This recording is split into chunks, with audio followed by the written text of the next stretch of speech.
Gunsmoke. Brought to you by L&M Filters. This is it. L&M is best. Stands out from all the rest. Around Dodge City and in the territory on West, there's just one way to handle the killers and the spoilers, and that's with a U.S. Marshal and the smell of Gunsmoke.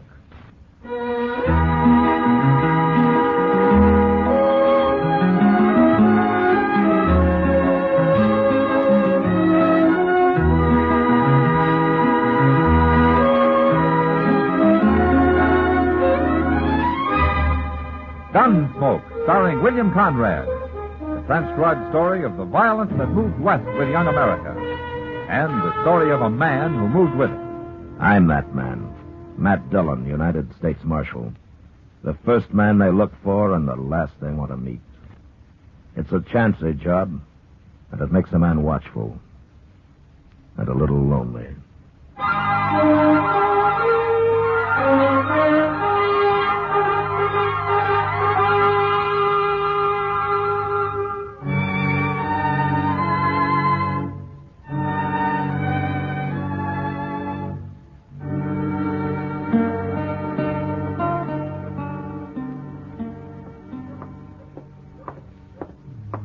Shucks. Doggone the luck. Cuss it. Oh, hello, sister. Oh, hello, John. Doggone the luck, anyway. Mr. Dillon? Well, how are you, Chester? How long you been standing here? Oh, not long. I'm waiting to go to dinner with Doc, if he ever comes out of his office. Well, have you been here a half hour? No, not that long, I don't think. Why? No, I thought maybe you'd seen Miss Kitty out here in the street somewhere.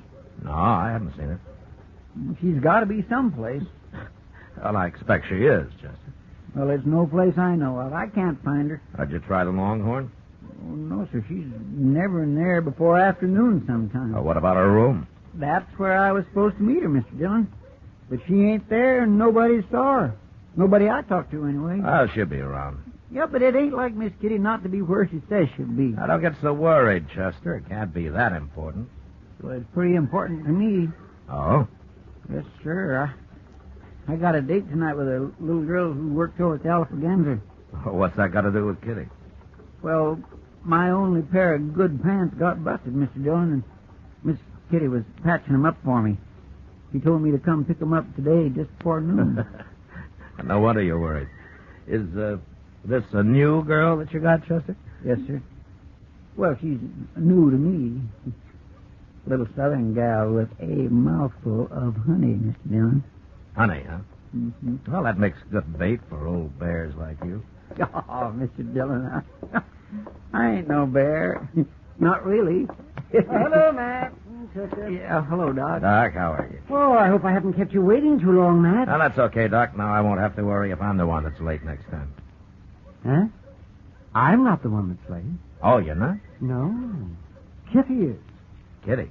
Yes, she said yesterday she'd be in at noon. Wanted me to look at a tooth that's been bothering her, and I promised I'd be there, but I can't wait forever. Oh, it seems like Kitty's late all the way around today, doesn't it? I was supposed to see her too, Doc, but I can't find her no place. Well, it doesn't matter. She's probably sleeping in for a change. No, she ain't. I've been to her room. Nobody saw her around there at all. Is that so? She said she'd be there. Well, come to think of it, it's not like Kitty. When she says she'll be there, she's there. It kindly worries me. Now, you two getting all worked up over nothing. Kitty isn't that clock-like. But then where is she, Matt? I don't know where she is. Kitty's a big girl. She can take care of herself. Now, stop worrying about her. Hey, here comes Sam Noonan. Maybe he knows where she's at. Well, how would he know? Well, Miss Kitty works for him at the Long Branch, don't she? Sure, but Sam doesn't keep her on a string. Her time's her own. Morning, gentlemen. Hello, Sam. How are you, Hello, Say, Sam. Sam, you ain't seen Miss Kitty around today, have you? Oh, Chester, I ain't. Noticed you men standing here. Thought I'd come ask you. You mean that you're looking for her, too? But she was going to come to the Long Branch about 10 o'clock. Went down early to meet her, and she ain't showed up yet, Marshal. 10 o'clock's pretty early for Kitty, isn't it, Sam? For sure, but she was doing it as a favor to me. I want to get started repainting the place, and she was going to give me some ideas about making it real fancy. She said she'd be there, and I got a man waiting to go to work on it this afternoon. You know, it beats me. Kitty takes one morning off, and everybody in Dodge is out looking for it. Well, I don't know about everybody else, Marshal, but I do know when Kitty says she'll do something, she does it. That's just what we've been saying, Sam. Where do you think she's got to, anyway? I ain't going looking for it, Chester. I just been waiting. Matt, Yeah, what, Doc? Kitty might miss one appointment, but she'd never in the world miss 3. Who saw her last? You, Sam? What time did she leave the Long Branch last night? Oh, it was early, Marshal. It was real early. Oh, why? Where did she go? Well, she was talking to some dude from back east. I never saw him before, and they both disappeared about 10 o'clock. I don't know where they went. She didn't come back?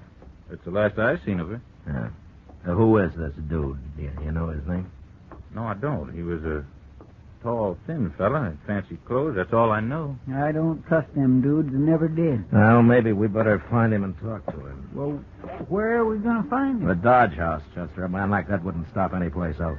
Look, Doc, you better go ahead and eat. I'll join you if I can.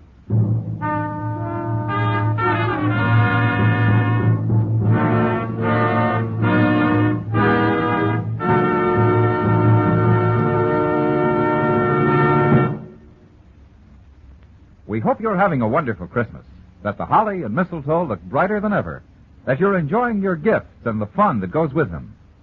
While you're relaxing with your holiday thoughts, I'd like to suggest one more touch that's perfect for times like this. Light up an L&M. If you're a filter tip smoker, L&M is best. Stands out from all the rest. Stands out for flavor, for effective filtration, for highest quality tobaccos. It adds up to the greatest pleasure in filter tip smoking. L&M's got everything. This is it, L&M filters, this is it. Light and mild. It's the best, L&M filters, highest quality filter tip. This is it. L&M filters with the miracle tip. King size or regular, L&M is best. Stands out from all the rest.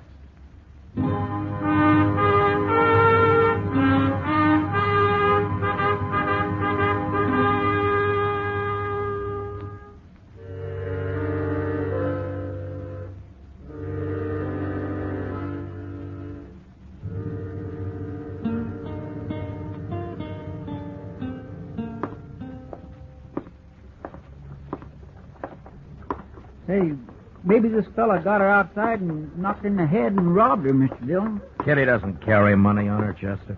Well, she wears jewelry. She's also over 21 years old, and she's got enough sense not to let anybody knock her on the head. And if he did, I suppose somebody'd have found her by now. Yeah, sure. Hey, look. There's Mr. Doby himself at the desk in there. Oh, good.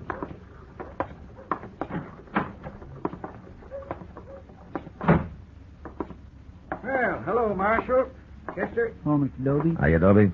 Now, don't tell me the Dodge House has taken in another gunman. You're going to shoot the place up again. Well, that wouldn't happen so often if you'd make your guests check their guns, Dobie. Kind of people come in here to take the army to do that. That's a poor rule anyway. A man can always hide a gun. Or a knife. It's not that kind of a man I'm looking for this time, Dobie. It's an Easterner. Some dude. What's his name? Well, I don't know his name, but he's tall and thin, and he's a sort of a fancy dresser. He's new to Dodge. Must be that fellow Rackmill. Rackmill? He fits your description, but he sure didn't look like no troublemaker to me. What's he done? I don't know, Toby. I don't know. Maybe nothing. Is he in his room? No, he ain't. Funny thing, now you mention it. Clerk told me this morning that Rackmill didn't come in at all last night. You didn't? I didn't think nothing about it till now. Oh, you know how some fellas are. They get to playing cards or something. He ain't up to no good, Mr. Dillon. I just know he ain't. Dobie, what do you know about him? I told you all I know. He come here day before yesterday. Said he was traveling around, seeing the West. I don't think he's working. He don't act sharp enough to be a gambler. Okay, Dobie, thanks. Thanks very much. Look, if he does come in, don't say anything about my being here, will you? Not a word, Marshal. But I'll send somebody after you if you want. Good. I gotta go find that clerk. I ain't paying him for me to stand here all day. Well, what are we going to do now, Mr. Dillon? Like I tell you, Chester, you go down and check the stage, huh? I'm going to go over to the depot, and I'll see you back at the office. You think you might have kidnapped her? Well, we'll know when we find her, Chester.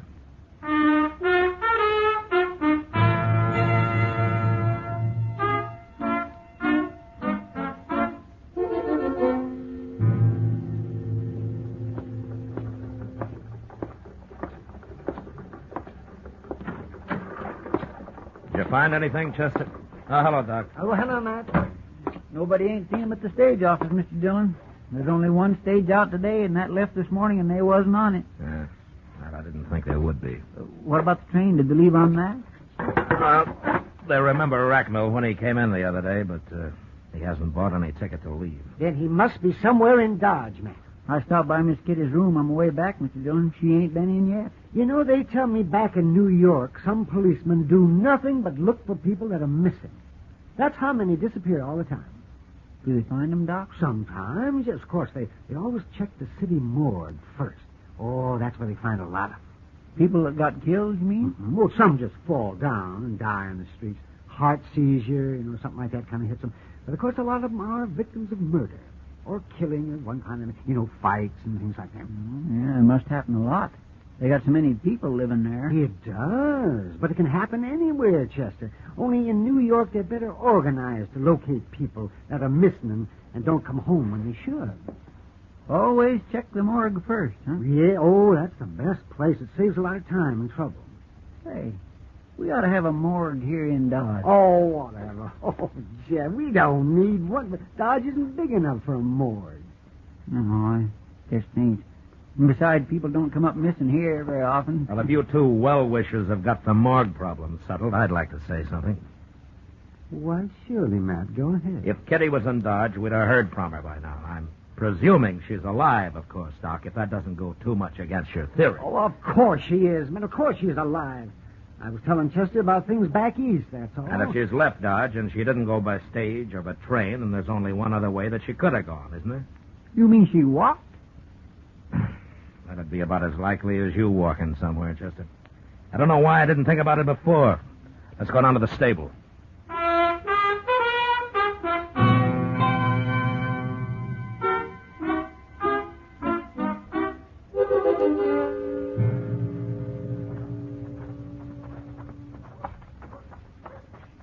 I don't know why I didn't think about them going horseback either, Mr. Dillon. I guess maybe it's because I say that fellow Racknell's a dude. Horses don't seem his style. Well, we don't know that much about him, Chester. What if he went alone? What if he didn't take Miss Kitty with him after all? Well, he can go anywhere he wants to. Alone.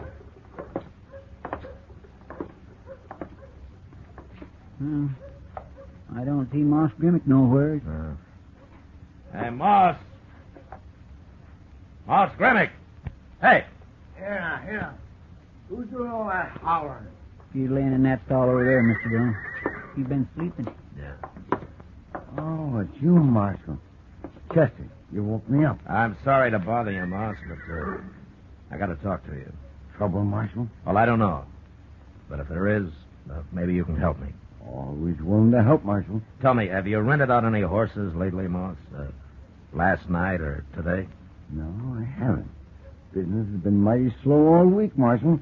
No, you haven't. You sure? Well, you mean saddle horses, don't you? Yeah, sure. I thought so. No man's gonna make a getaway in a buggy, is he? In a buggy? What, do you rent buggies?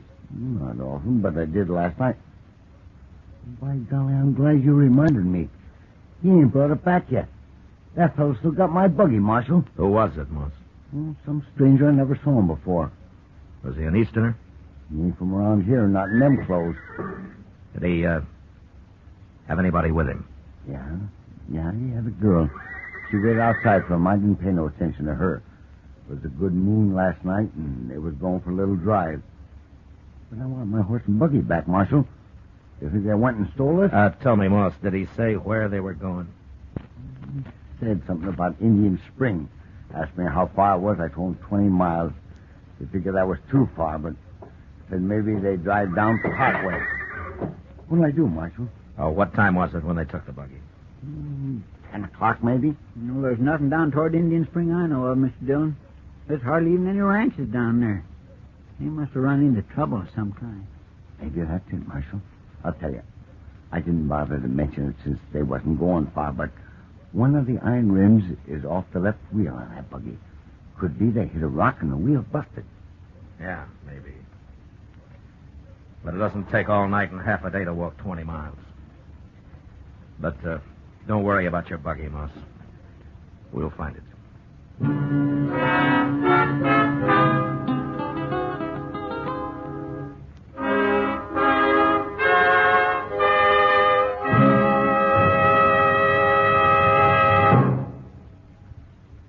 Today, along with the traditional pleasures of the holiday, many a filter tip smoker has discovered a new pleasure. He's received his first carton of L&M's. If it happened to you, and you've started to smoke those L&M's, you know how they stand out from all the rest. You're enjoying the incomparable taste of highest quality tobaccos. Best flavor ever to come through a filter. You've discovered that no filter compares with L&M's pure, white, easy-drawing miracle tip.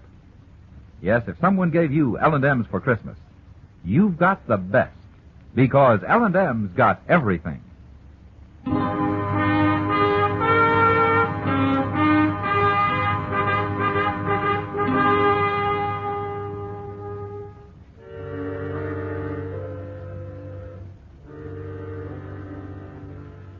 There was no trail going to Indian Spring, so all we could do was start out in the general direction and then ride back and forth across the prairie till we found the buggy tracks. That took an hour, but from then on it was easy. We covered the first 10 miles fast, so fast that we almost missed where the buggy had stopped and a woman's footprints led away from it. We followed these for a mile or two, and then up ahead we suddenly saw puffs of smoke coming from a clump of box elder, Indian style. That must be Miss Kitty in there, Mr. Dillon. Yeah. Well, is she signaling or what? Well, it looks like it. Then she must be in trouble. Maybe. That rack mill fellow must have put her out and just left her to starve. Now, why would he do a thing like that? Well, he's not going to get far enough in that buggy for me not to ask him personally, Chester. But first, we'll take care of Kitty. There she is. She sees us. She's waving. Hi, Miss Kitty. Oh, she's all right, Mr. Dillon. She ain't hurt. Oh, look. Oh, forevermore. She's been using a petticoat to make them smoke signals with.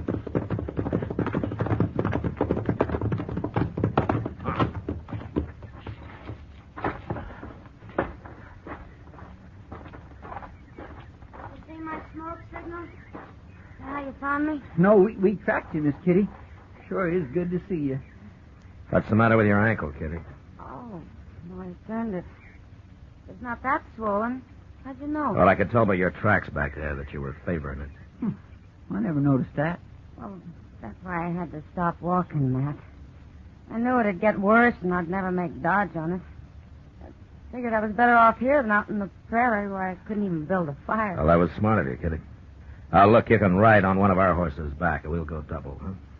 In the skirt? Ah. Well, one of us can wait here with you while the other one goes and fetches a buggy, okay? No, that'd take too long. I'll make it. I can ride side saddle if we don't go too fast. Okay. You must be hungry. Oh, You know, we didn't think to bring anything to eat. I'm starved. At least I've had water. There's a tiny little spring under that rock over there. Yeah. You're lucky you had matches, too. Oh, I wish I'd had a gun. It's alive with rabbits around here. Well, you could have trapped some if you had stayed here long enough. I'll show you how someday. Thanks. But I hope I never need to know how. Oh, Chester, will you go get our hat and stuff and then throw some sand on that fire? All right, sir. And I'll have me a drink of water while I'm at it, too. Then we'll get started for Dodge, Kitty. Yeah, the sooner we get there, the sooner you can eat. A side of beef and a sack of potatoes would make a good start. And I come to think of it, I missed dinner myself. I'll join you. I'm sorry I'm so much trouble, Matt. As long as you're safe, know, you had everybody worried. Me and Chester and Doc, Sam Noonan. I know. I've been thinking about it. Matt? Yeah. I turned up missing, so you scout around and finally tracked me down clear out here in the prairie and find me standing around on one foot in a bunch of little trees playing Indian. And you don't even ask me how I got here. I know how you got here. Well, sure, of course. With Jim Racknell and that fool buggy. Part way, anyhow. But that's not what I mean, man. Well, if he'd been out to kidnap or murder you, I guess you'd have mentioned it before this, wouldn't you? Oh, it's silly. I feel like a fool telling it. Well, go ahead, say it. It can't be that bad. Racknell's an Easterner. He's never been out here before. And we got to talking. And he said he'd like to see the prairie in the moonlight. It was my idea we rent a buggy and take a drive for an hour or so. Anything to get out of that smoky saloon for a while. So we did. And he tried to hold your hand. And you got mad. And you slapped him.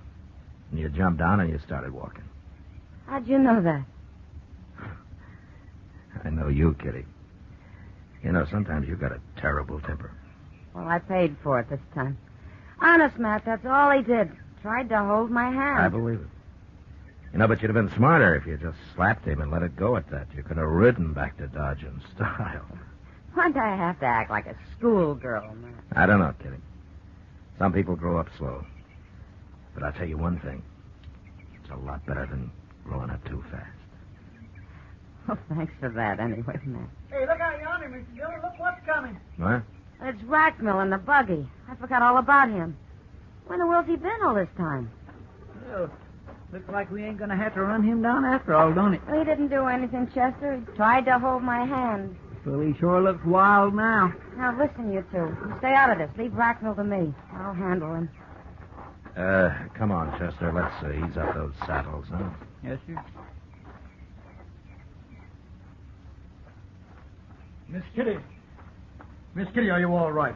Am I all right? I've been going crazy trying to find you. It was dark, and you disappeared so fast, and then I finally saw the smoke a while ago. You did, huh? How'd you know that smoke wasn't Indian? Well, I didn't know. In fact, I thought it must be. I had to make sure, Miss Kitty. Well, dude, you're a pretty brave man, Mr. Racknell. Oh, I knew it wasn't Indians as soon as I saw them. Have they been bothering you, Miss Kitty? What? Come on, Miss Kitty. Get in the buggy. Aren't you forgetting I got out of that buggy once? We'll talk about it later. Take my arm. Take it. Well, I'll say one thing, Mr. Racknell. You're sure right about going crazy. Please, Miss Kitty. No.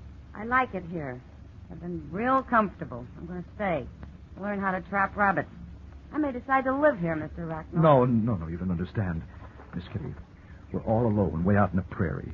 I don't like the looks of those men. I've got to get you out of here. You've got to get me out of here. You. Please be sensible before it's too late. It's already too late. Now, get in your buggy and go on back to Dodge, if you can find it. I can find it all right. I promise you I can. Come, Miss Kitty. Which way is Dodge? What? Why, it's right back there. You're pointing towards Texas. Well, it doesn't matter. We'll find it. I won't leave you here, Miss Kitty. I don't care how mad you get. Oh, I'm getting mad again, It doesn't matter.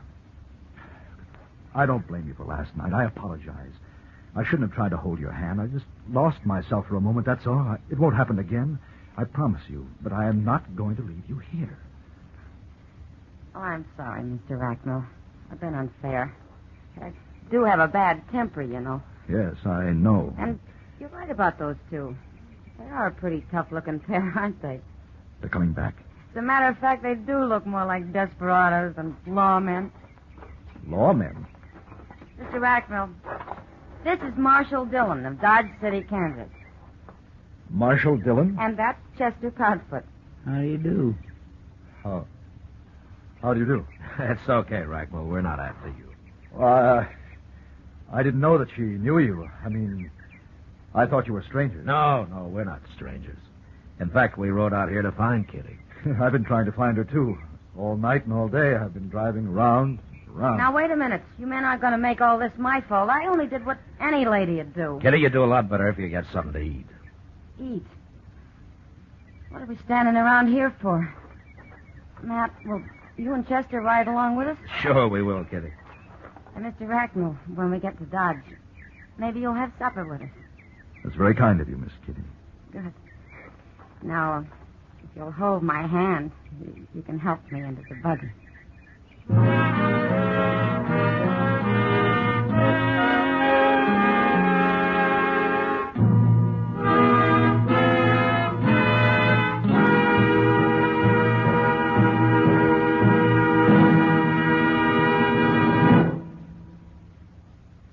And now our star, William Conrad. Thank you, George. Speaking for all the folks who make and sell Chesterfields as well as L&M filters, Liggett & Myers Tobacco Company, there are 1,300,000 retail dealers and more than 6,000 wholesale distributors. I sincerely hope this is the merriest Christmas ever for you and those close to you.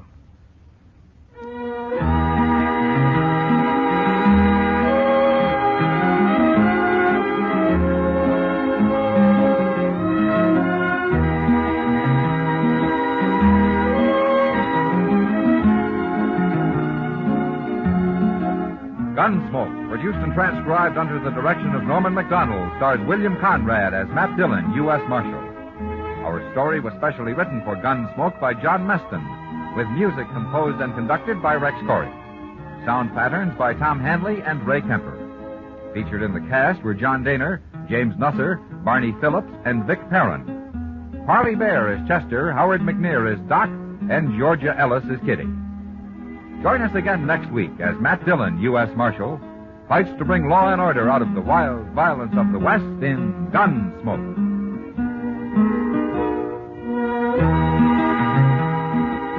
What keeps a family happy?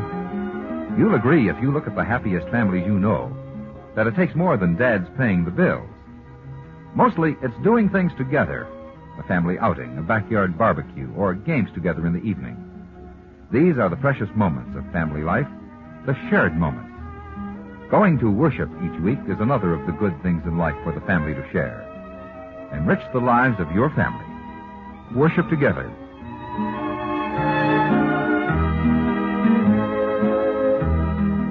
Remember, listen again next week for another story of the Western frontier when Marshal Matt Dillon, Chester Proudfoot, Doc, and Kitty, together with all the other hard-living citizens of Dodge, will be with you once more.